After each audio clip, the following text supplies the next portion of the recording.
रिहान तारक को लाहौर एयरपोर्ट पर क्यों रोका गया? अंदरूनी तफसीलात सामने आ गए।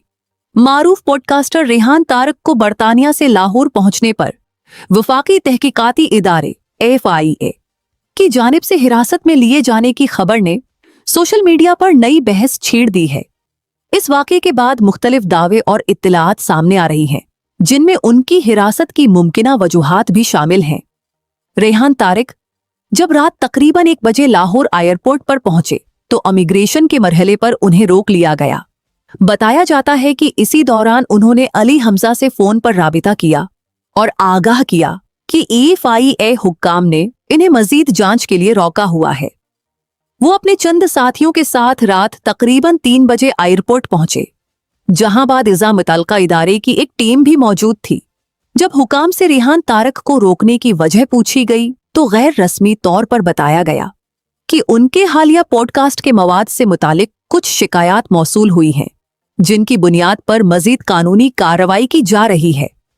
दावी किया जा रहा है कि रिहान तारक का आखिरी पॉडकास्ट मारूफ आलमी दीन अलामा जवाद नकवी के साथ था और इसी प्रोग्राम के मवाद पर बाज़ अफराद की जानिब से आतराज़ात और दरख्वास्तें जमा कराई गई थी। तहम इस हवाले से मुतल्लिका इदारों की जानिब से बाज़ाब्ता तौर पर कोई तफसीली बयान जारी नहीं किया गया।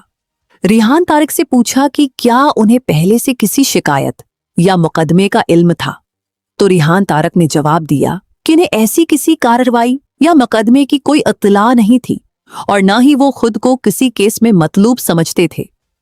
इत्तलात के मुताबिक रिहान तारक ने गिरफ्तारी से कबल अपने करीबी साथियों को ये पैगाम भी दिया कि वो तमाम रियासती इदारों का एहतराम करते हैं और हर किस्म की कानूनी तफ्तीश में मुकम्मल तावन करने के लिए तैयार हैं। ज़राए के मुताबिक रिहान तारक को एयरपोर्ट पर तकरीबन 5 से 6 घंटे तक रोके रखा गया, जिस दौरान मुख्तलिफ कानूनी कार्रवाइयां और इब्तिदाई पूछगछ जारी रही। बाद इज़ा उन्हें मजीद कार्रवाई के लिए मुतल्लिका हुकाम के हवाले कर दिया गया। इस वाक़े के बाद सोशल मीडिया पर शदीद रद्द-ए-अमल देखने में आया, जहां बाज़ सार्फिन ने इजहार राय की आज़ादी से मुताल्लिक सवालात उठाए, जबकि दीगर का मुअक्कफ था कि अगर किसी मवाद के हवाले से शिकायत मौसूल हुई है तो कानून के मुताबिक तहकीकात होना मामूल का अमल है। दूसरी जानिब ताहाल ये वाज़ेह नहीं हो सका कि रिहान तारक के खिलाफ कौन सी दफात के तहत कार्रवाई की गई है, शिकायत किसने दर्ज करवाई या उन पर आयद इल्जामात की नौयत किया है।